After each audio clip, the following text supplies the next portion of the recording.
किराएदार बेटा। उठ जा नालायक, सुबह के 8 बजने को है। तुझे एग्जाम नहीं देना क्या? थोड़ी देर और सोने दीजिए ना पापा। तू उठता या फिर मैं तेरे ऊपर पानी फेंकूं?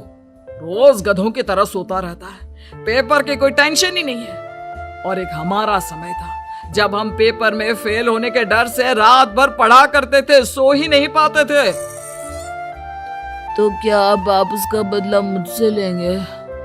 मैं 15 मिनट बाद उठ जाऊंगा, आप प्लीज जाइए, मुझे डिस्टर्ब मत कीजिए। इतना कहकर रौनक रजाई ढककर फिर से सो जाता है। तू ऐसा नहीं मानेगा, रुक मैं अभी पानी लेकर आता हूँ। बस फिर क्या था, इतना कहकर वो भागते हुए बाथरूम में जाते हैं और पानी की एक बड़ी सी बाल्टी लाकर रौनक के ऊपर फेंक देते हैं। पानी पड़ते ही रौनक झट से उठ जाता है। ये आपने क्या किया पापा? अब तो उठेगा नहीं तो यही करना पड़ेगा ना। वैसे थैंक्स डैड, आपके कारण ना अब मुझे नहाने की भी जरूरत नहीं पड़ेगी। चलिए अब आप माँ से बोलकर मेरे कपड़े निकलवा दीजिए, तब तक मैं ब्रश कर लेता हूँ। वैसे कल ना आप एक काम और करना, नहलाने के साथ साथ मुझे ब्रश भी करवा देना। ये ब्रश करने में ना मुझे बहुत आलस आता है। रौनक की बातों से अरविंद का मुंह खुला का खुला रह जाता है। वो अपनी पत्नी कमला के पास जाता है और रौनक की हरकतों के बारे में बताता है, जिसे सुन उसकी पत्नी हंसने लगती है। तुम अपने बेटे को समझाने के बजाय हंस रही हो। रौनक बच्चा है, धीरे धीरे सुधर जाएगा, आप क्यों उसके पीछे पड़े रहते हो? अभी नहीं सुधरेगा तो कब सुधरेगा? 10वीं क्लास में है रौनक, वो अब कोई बच्चा नहीं रहा। अरविंद की इतना बोलते ही वहाँ रौनक भी आ जाता है। क्या डैड, मैंने आपको एक काम दिया था, वो भी नहीं हुआ आपसे। अरे क्या हुआ बेटा? माँ, मैंने डैड से बोला था कि वो आपको बोलकर मेरे स्कूल की यूनिफॉर्म निकाल दे, लेकिन मेरे पीछे पड़ने के अलावा इनसे एक काम ढंग से नहीं होता। देख रही हो कमला, देख रही हो अपने लाडले को? अरे आप चुप रहिए जी। चलो बेटा, मैं तुम्हें कपड़े निकाल कर दे देती हूँ बस। ऐसे ही साल पर साल बीतते जाते हैं, लेकिन रौनक के रवैये में कोई बदलाव नहीं आता। वो पहले से भी ज्यादा आलसी और पूरी तरह अपने माता पिता पर निर्भर हो जाता है। 2 साल बाद पता नहीं कहाँ गायब रहता है पूरे दिन, अब तक तो आ जाना चाहिए था। अरे आप इतनी फिक्र क्यों कर रहे हैं उसकी? दोस्तों के साथ खेल रहा होगा, आ जाएगा अभी। ये कोई टाइम है खेलने का? 10 बजने वाले हैं, इतनी रात में कौन खेलता है? कमला कुछ कहती उससे पहले ही रौनक वहाँ आ जाता है। मम्मी जल्दी से खाना लगा दो, बहुत भूख लग रही है। तुम्हें तब तक खाना नहीं मिलेगा जब तक तुम बता नहीं देते कि इतनी रात गए कहाँ से आ रहे हो। ओ प्लीज डैड, अब आप एसी पे प्रद्युमन बनकर मेरे सर पर बंदूक लेकर मत बैठ जाना। फालतू की बकवास बंद कर और बता कहाँ से आ रहा है। माँ अब समझाइए ना डैड को। बता देना बेटा, इनको भी तसल्ली हो जाएगी। आप बोल रही हैं तो बता देता हूँ, मैं दोस्तों के साथ मूवी देखने गया था, इसलिए देर हो गई। तो इन सब चीजों में मेरे पैसे उड़ाता है। कभी 1 रुपया कमाने के बारे में सोचा है तूने? जब देखो हवा की तरह पैसे उड़ाता रहता है। माँ अब आप इन्हें चुप करा दीजिए, वरना ना मुझे गुस्सा आ जाएगा। अच्छा क्या कर लेगा? बता ना क्या कर लेगा तू? वैसे बात तो ठीक ही है, मैं कर ही क्या सकता हूँ। पैसे तो फिर भी मैं आपसे ही मांगूंगा ना। चलिए अब ये सब बात छोड़िए और मम्मी मेरे लिए खाना लगा दीजिए। अभी लगा देती हूँ बेटा। मैं बता रहा हूँ कमला, एक दिन ये ऐसे ही बिगड़ जाएगा। ओफो, आप क्यों इतना पीछे पड़े रहते हो मेरे बच्चे के? बात की बाद में देखेंगे, अभी आप शांति से उसे खाना खाने देंगे। अगले दिन डैडी मुझे 10,000 रुपए चाहिए। हाँ? अब इतने पैसे क्यों चाहिए तुझे? डैड आप बिना सवाल किए कभी पैसे नहीं दे सकते क्या? जब तक तू बताएगा नहीं तुझे पैसे भी नहीं मिलेंगे। अरे अब आप अपने बेटे को पैसे भी नहीं दे सकते? नालायक, तेरी उम्र के लोग नौकरी करते हैं और एक तू है जो नौकरी करने का नाम ही नहीं लेता कभी। आप लोगों के होते हुए भला मैं नौकरी क्यों करूं? अरे हम कब तक पैसे देंगे तुझे? तुझे भी तो अपने पैरों पर खड़ा होना होगा ना। कौन सा उधार के पैरों पर खड़ा हूँ? अपने ही तो पैरों पर खड़ा हूँ मैं। इसी तरह रौनक दिन प्रतिदिन लापरवाह होता जाता है। उसकी लापरवाही को देखते हुए अरविंद और कमला अपने बेटे की शादी कराने का फैसला लेते हैं और 1 महीने के अंदर अंदर ही रौनक की शादी मेघा नाम की लड़की से करा देते हैं। शादी के कुछ दिन बाद रौनक, मुझे एक अच्छी सी साड़ी चाहिए, आप ला दोगे ना? हाँ, क्यों नहीं। कितने तक की आती है साड़ी? यही करीब 5,000 तक की। तुम चिंता मत करो, मैं आज ही डैडी से पैसे मांगकर तुम्हारे लिए साड़ी ले आऊंगा। आप कब तक ऐसे ही अपने पापा से पैसे मांगते रहेंगे? कोई अच्छी सी नौकरी क्यों नहीं कर लेते आप? अरे डैड के होते हुए मुझे नौकरी करने की जरूरत ही क्या है? पर आप ऐसे कब तक उनसे पैसे मांगते रहेंगे? कुछ आपको अपने दम पर भी तो करना होगा ना। अब तुम भी बाकी लोगों की तरह मुझे ज्ञान देना शुरू मत कर देना।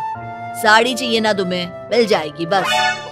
इतना कहकर रौनक अपने पिता से पैसे मांगने चला जाता है। डैडी, मुझे 5,000 रुपया चाहिए। अब 5,000 क्यों चाहिए तुझे? वो मेघा को साड़ी चाहिए थी। अरविंद आगे बिना कुछ कहे चुपचाप उसे पैसे निकाल कर दे देता है। कुछ दिन बाद तुम्हें नहीं लगता कमला, रौनक हम पर पहले से भी ज्यादा डिपेंड हो गया है? मुझे तो अब उसके भविष्य की चिंता होने लगी है। कल को हमें कुछ हो गया तो वो क्या करेगा? काश तुमने पहले ये सोच लिया होता तो आज हमारा बेटा इतना लापरवाह नहीं होता। तब मुझे कहाँ पता था कि मेरा लाड प्यार उसे इतना बिगाड़ देगा कि वो इस हद तक लापरवाह बन जाएगा। कोई बात नहीं, अभी भी देर नहीं हुई। मुझे पता है उसे कैसे सुधारा जा सकता है। कैसे?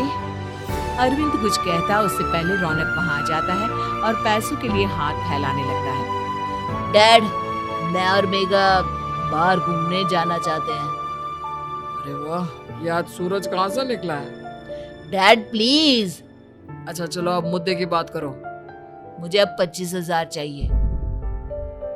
अब तुम्हें 1 रुपया भी नहीं मिलने वाला। अगर तुम्हें पैसों की इतनी ही जरूरत है तो कोई ढंग की नौकरी कर लो।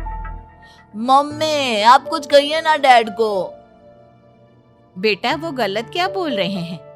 ये सब हम तेरे भले के लिए ही तो कर रहे हैं। मम्मा, मैंने बताया ना आपको, मुझे नहीं करनी कोई जॉब वॉब। तो ठीक है, निकल जाओ हमारे घर से।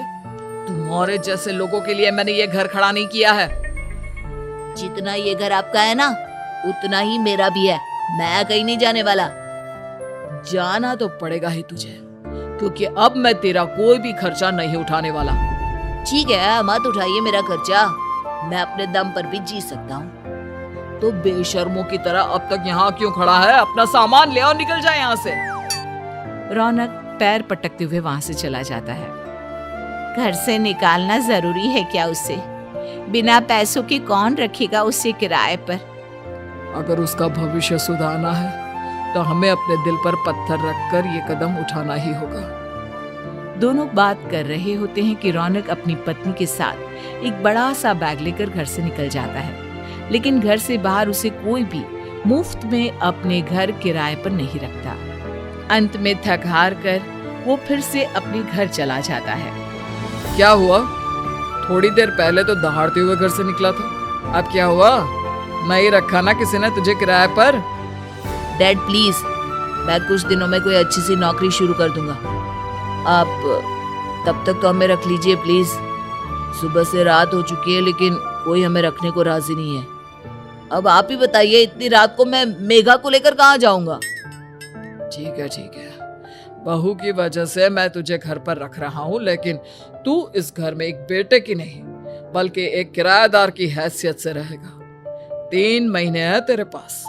इन 3 महीनों के अंदर अंदर मुझे तेरी पहली तनख्वाह हाथ में चाहिए, समझ गया?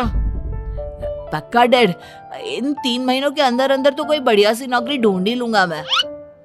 ऐसे ही धीरे धीरे समय बीतने लगता है और अरविंद के दिए 3 महीनों में से 2 महीने बीत चुके होते हैं। पापा जी ने हमें 3 महीने दिए थे, जिसमें से 2 महीने तो बीत चुके हैं। अब ये आखिरी महीना बचा है।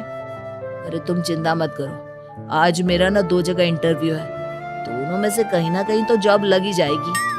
अच्छा, all the best. Raunak interview के लिए निकल जाता है, जिसके बाद शाम में रौनक घर आता है। कैसा गया इंटरव्यू? आपकी नौकरी लगी या नहीं? अरे पहले सांस तो ले लेने दो अच्छे से। बताइए ना, मुझसे तो जरा भी इंतजार नहीं हो रहा है। वो दरअसल बात यह है कि मेरी नौकरी तो लग चुकी है, लेकिन पैसे बहुत कम है। कितने पैसे हैं? 15,000। इतने में अरविंद और कमला मिठाई का डिब्बा लेकर आ जाते हैं। बधाई हो बेटा। हम जानते थे तेरी जॉब जरूर लगेगी। लेकिन मेरी सैलरी बहुत कम है मम्मा। कम है तो क्या हुआ, धीरे धीरे बढ़ जाएगी। हाँ बेटा, हम तो बस चाहते थे कि तू अपने पैरों पर खड़ा हो जाए। मतलब अब आप मुझे घर से नहीं निकालेंगे?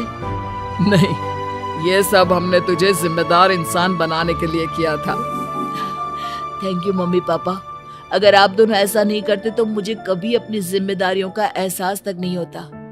आज आपने मुझे सिखा दिया कि इंसान का अपने पैरों पर खड़ा होना भी जरूरी होता है। इतना कहकर रौनक झट से अपने माता पिता के गले लग जाता है और अपनी कमाई की पहली तनख्वाह वो अपने माता पिता के हाथ में सौंपता है। इस तरह रौनक एक गैर जिम्मेदार व्यक्ति से एक जिम्मेदार व्यक्ति बन जाता है।